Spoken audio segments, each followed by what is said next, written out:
Ratinho Júnior reforça a importância da aprovação da reforma tributária durante a participação no Fórum Nacional dos Governadores. A proposta, que está tramitando no Congresso Nacional, foi debatida entre os representantes dos estados e do Distrito Federal ontem lá em Brasília. Ao longo das discussões, os chefes dos executivos estaduais e do Distrito Federal defenderam a necessidade da reforma tributária. As duas principais proposições de alteração do sistema tributário nacional que tramitam no Congresso são a PEC 110 e a PEC 45. Elas têm o objetivo de simplificar a tributação sobre a produção e comercialização de bens e sobre a prestação de serviços. Os textos extinguem uma série de tributos, como PIS, COFINS, IPI, ICMS e o ISS, e substituem por dois novos. Os governadores deixam claro que têm uma avaliação positiva das propostas que tramitam no Congresso Nacional. Entretanto, ressaltaram que o apoio efetivo ainda depende de como será o texto final da reforma. O responsável em concluir a proposição é o relator da matéria na Câmara, o deputado Aguinaldo Ribeiro, do PP da Paraíba. Ratinho Júnior, do PSD, também marcou presença nesses debates e frisou que é necessário avançar no tema, principalmente depois que o arcabouço fiscal for aprovado, já foi aprovado pelos deputados. O governador destacou a importância da discussão. Todos nós sabemos que o Brasil tem que modernizar o seu sistema tributário, né? Eu penso que talvez o modelo ideal neste momento é uma pura simplificação do sistema tributário. A simplificação, você já agiliza e facilita a vida do setor produtivo, porque hoje o setor produtivo gasta bilhões de reais com escritórios de contabilidade, com contadores, né? Nada contra a profissão do contador, que é muito importante, mas a burocracia tributária faz com que as empresas tenham que gastar bilhões de reais com isso, quando poderiam gastar com estoque, com compra de novas máquinas para modernizar parque de máquinas e assim por diante, ou até mesmo contratar mais funcionários. Mas eu penso, de forma muito simples, que se houver uma simplificação do sistema tributário brasileiro, já é um grande avanço que o Congresso vai fazer para a nossa sociedade. O secretário estadual da Fazenda aqui do Paraná, que é o René Garcia Júnior, também esteve no evento e afirmou que o esboço da proposta é promissor e agora os pontos devem ser analisados pelos estados. A reunião é muito importante porque o Congresso Nacional, através do seu representante Aguinaldo Ribeiro e Reginaldo Lopes, apresentaram um esboço do que seria a reforma tributária. No total, no conjunto, as ideias são muito positivas no sentido de resolver a questão de alguma forma envolvendo a tributação sobre o consumo. Mas alguns pontos ainda carecem de alguma análise. Nós vamos analisar com cuidado, nós vamos ter uma atenção especial sobre os impactos sobre o estado do Paraná para poder emitir a nossa opinião. Principalmente no sentido da questão das competências com relação aos impostos. Ao imposto que seria um imposto unificado com uma alíquota, a princípio definida como uma alíquota única. Nós entendemos que nós deveríamos estudar melhor a questão de entender qual seria o formato dado a esse imposto e quais seriam as alternativas possíveis para algumas alíquotas diferenciadas. Ainda durante o fórum, os representantes estaduais debateram os obstáculos a serem enfrentados e os pontos de consenso em relação à reforma tributária. Segundo o secretário extraordinário da reforma tributária do Ministério da Fazenda, que é o Bernard App, a questão tributária nacional precisa ser revista com urgência e a maioria dos estados está de acordo com a construção em andamento. O objetivo do governo com a reforma tributária é fazer que a gente tenha um sistema tributário mais eficiente, que permite o país crescer mais e mais justo do ponto de vista distributivo. Qual é o problema do sistema tributário que nós temos hoje no Brasil, desses tributos indiretos sobre o consumo? O problema é que, da forma como eles estão estruturados hoje, eles têm um impacto muito, muito negativo do ponto de vista do crescimento da economia brasileira. O Brasil é um país mais pobre por conta do sistema tributário que ele tem. Ao longo do evento de ontem, em Brasília, na capital federal, os governadores também defenderam os pontos de cada estado sobre a iniciativa e definiram que o debate sobre o tema vai prosseguir por meio do Comitê Nacional dos Secretários de Fazenda dos Estados e do Distrito Federal. Vamos lá, vamos entender o que tem por trás desse debate. Primeiro, a premissa é boa. Reorganizar o sistema tributário é imperativo para que o Brasil avance. É muito importante que isso aconteça. Eu, pessoalmente, acho que o debate está acontecendo na ordem errada. Primeiro, teríamos que debater uma reforma administrativa para diminuir o tamanho da conta. Para aí, então, você poder falar em reforma tributária e, quem sabe, em reduzir a carga tributária. Como nós não enxugamos o Estado, como tem muita torneira vazando ainda, a conta vai continuar alta. E é isso que nós vamos ver na reforma tributária. Nós vamos continuar pagando a alta conta do Estado brasileiro, que é grande, pesado, caro, ineficiente, e vamos só reorganizar. Então, nós vamos pegar aquele monte de letrinha, na prática é isso, e transformar em apenas 2 ou 3 siglas, né? Em especial o chamado IVA. O que é o IVA? Que é o Imposto de Valor Agregado. Alguns tentam colocar ele como imposto único, não é bem assim, há um debate inclusive jurídico sobre isso. Mas vamos lá. A essência é diminuir o número de impostos e unificá-los, quem sabe até em um imposto único. Qual que é o problema disso para o cenário brasileiro? O IVA vai muito bem em mais de 170 países. Só que são países que têm uma lógica tributária diferente da nossa.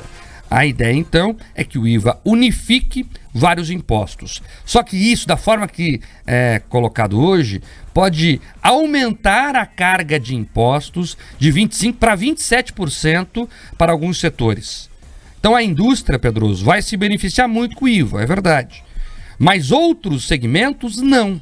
E você vai aumentar a carga tributária no arroz, no feijão, no açúcar. Então quem vai mais ser prejudicado é o pobre, que vai pagar arroz mais caro, feijão mais caro, açúcar mais caro. Aí a resposta é não, mas veja, Mark, né, as pessoas vão poder pedir o dinheiro de volta.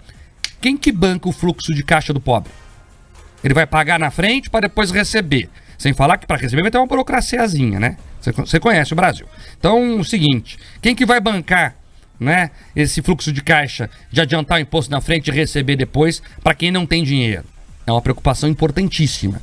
Então, o debate está colocado, são questões que nós temos que ter muito claro nas nossas mentes para que a gente não pegue uma boa discussão, que é a questão da reforma tributária, e acabe piorando o que já é ruim. O Brasil tem um sistema tributário perverso, confuso, caro, que prejudica todos os setores. Nós precisamos destravar, e esse debate de simplificar é importantíssimo, mas é preciso simplificar, cuidando para que a carga de impostos não aumente ainda mais. O sinal que o arcabouço fiscal deu, o texto base que foi aprovado, que agora vai para o Senado, é péssimo. É péssimo. Então é o seguinte, o governo deixou muito claro que o apetite arrecadatório é grande. Então todas as soluções que eles colocaram ali privilegiam justamente o aumento de carga tributária. Você tinha o teste de gastos aprovado lá pelo Michel Temer, ele entendia que você poderia corrigir as despesas exclusivamente pela inflação. Agora o governo criou uma conta complicada, uma bagunça, que corrige as despesas olhando para a arrecadação, marca um percentual da arrecadação. Então se as contas, né, melhoram ali arrecadando mais, ele pode gastar mais. Então, não se iludam, né, que o governo vai ter alguma medida positiva olhando para a reforma tributária. Eles vão falar em simplificação. O Bernardo Api falou ali, vamos simplificar, as regras são ruins. As regras são horríveis, mas o governo tem sim um apetite arrecadatório, já mostrou isso recuperando o PIS e COFINS, já mostrou isso taxando ali Chá e Shopee, as pequenas compras internacionais. Ou seja, nós temos que nos preparar sim para o pior cenário. Então os governadores têm que estar atentos, porque eles podem deturpar essa ideia que é boa, mas a tendência é que ela acabe ruim. E não é só, Mark, o setor da indústria que vai se beneficiar. Você tem também das instituições financeiras que estão muito atentas e animadas. Os bancões olham e lambem os beiços. E outros prejudicados serão o setor de serviços, que empregam muito e tendem a pagar contas ainda maiores. E você já citou aqui a questão do o pobre vai ter restituição. Vai ser a primeira vez na vida que eu ouvi falar de pessoas pobres que precisam do benefício social, que agora vão ter que ter capital de giro. Olha que absurdo esse tipo de coisa. Então, não existe. Vale muita atenção, porque essa é a reforma central, junto com a administrativa. Se a gente não cuidar, aí sim eles vão passar tudo e tomar mais dinheiro da sociedade. Agora, Pedroso, esse debate é interessante, vamos aprofundar ele nas próximas edições aqui do jornal, mas vamos lá. A indústria se beneficia com o IVA. Em um primeiro momento, sim,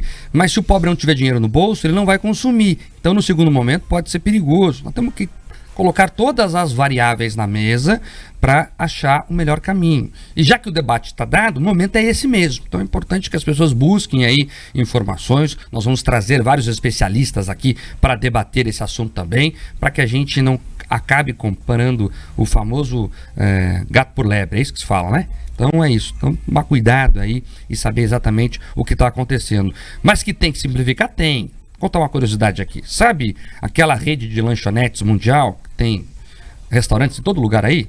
O McDonald's, sabe? Se você perceber, você que tá na rua agora, escutando pela FM, tá passando pela frente do McDonald's, perceba que embaixo, onde tinha sorvetes, agora tem sobremesas. Parece uma mudança boba, né?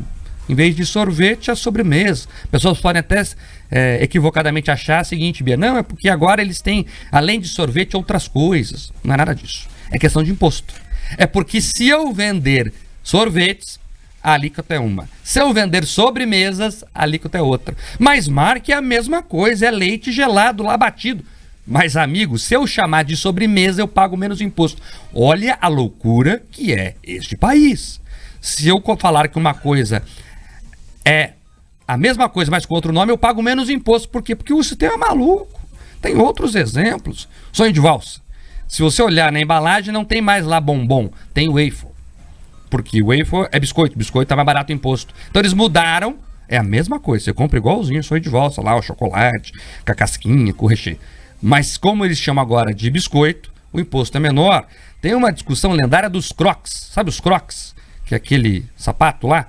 Aí ficou uma carga de Crocs parada por meses na alfândega brasileira pelo seguinte, a discussão é se era chinelo ou se era sandália. Se for sandália é um imposto, se for chinelo é outro. Aí ficou aquela briga lá para saber se era uma coisa, se era outra. O produto é o mesmo, serve para a mesma coisa. Mas, né, dependendo do que fosse, o imposto era maior ou menor. Tem vários exemplos aqui de loucura. Pão, o pão lá, o mercado faz o pão. Aí calcula um imposto lá para cobrar do pão. Aí sobrou o pão, Pedro. O que os mercados fazem? Recolhem aquele pão, torram para fazer ali farinha de rosca. A farinha de rosca é outro imposto. Mas é a mesma coisa, vendo? Não, mas é imposto diferente. O pão é uma coisa.